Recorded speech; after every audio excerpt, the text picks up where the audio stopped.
All right, we're going to talk about another very important club in the history of jazz. Kind of a different club.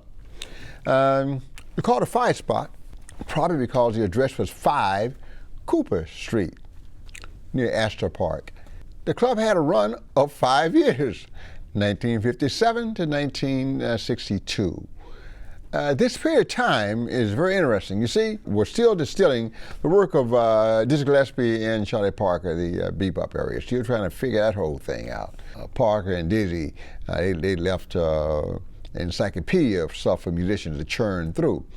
And then you had Mingus coming on the scene, and Monk, and Train, and so you got this hard bop thing and these experimental things going on in the 50s, you know, late 50s, you know. All the great hard bop recordings are being made around 1957. It's a very rich period in jazz. But you have other things going on. This was not in a vacuum.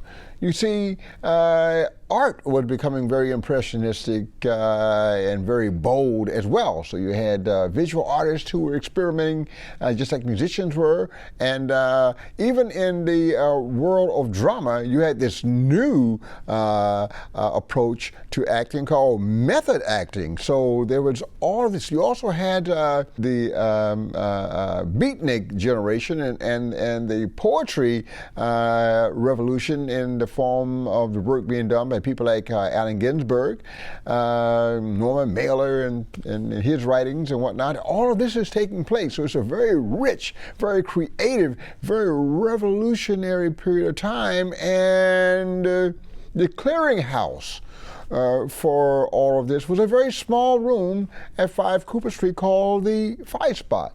Very small in that the total capacity was 75 people. And you know, it was a very interesting place because on one night you might hear Allen Ginsberg reading poetry, and you might have luminaries like Norman Mailer in the audience. And another night you might have Lester Young playing, or some bebopper, or some hard bopper. It was a mixture of all of the arts. But because the Tamini brothers, who owned this room, had brought in an upright piano, you had a constant of jazz in this room. And jazz was kind of the soundtrack for the poetry and the art and the literature and the whole beatnik generation and all of the artistic revolution that was taking place in New York at this time. As they say, timing is everything. And Thelonious Monk had his cabaret card taken from him because he refused to testify, to bear witness against Bud Powell when drugs were found in the car. Now, Monk never used drugs. He hardly used alcohol. He was just crazy all by himself. He didn't need anything to help him with his creativity or his crazy or any of the rest of it. But he took the hit to protect his friend Bud Powell, who would be facing a whole lot of time in jail if the truths were revealed, and it caused Monk to lose his cabaret card, which means he could not perform in legitimate clubs in New York for a time.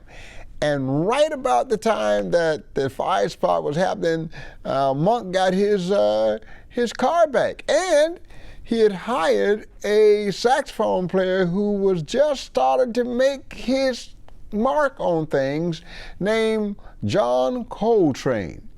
And they took up residence at the 5 Spot. So this was like, whoa, man, now the 5 Spot is really happening, and it didn't take much to pack that club. Only 75 seats were available in the club. In 1959, a real big revolution took place because Ornette Coleman brought his free jazz music, and he had a 2-week engagement at the 5 Spot.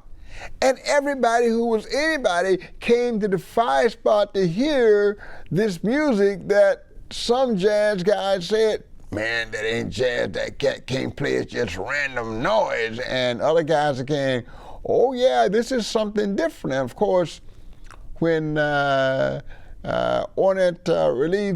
released his album, The Shape of Things to Come, it was like, okay, this is a new path, and the 5 spot is right in the middle of that. So it gained legendary status because it was where Monk made his comeback with John Coltrane, who at first was struggling to negotiate those changes, but you all know how Train worked. It didn't take him long to figure it all out, and so people had an opportunity to see and hear John Coltrane as he blossomed in that group with Thelonious Monk. And then a couple of years later, you got Ornette Coleman coming through there, you got the beatnik thing in there, you got the method actors in there, you got the poets in there, you got the writers in there, you got this very rich artistic revolution taking place in this little club called the 5 Spot. And we remember it because it housed a great revolution in artistic expression. The avant-garde of all artistic expression, not just jazz, was taking place at the 5 Spot. 5 Cooper Street. And it only lasted for 5 years, in 1957 to 1962.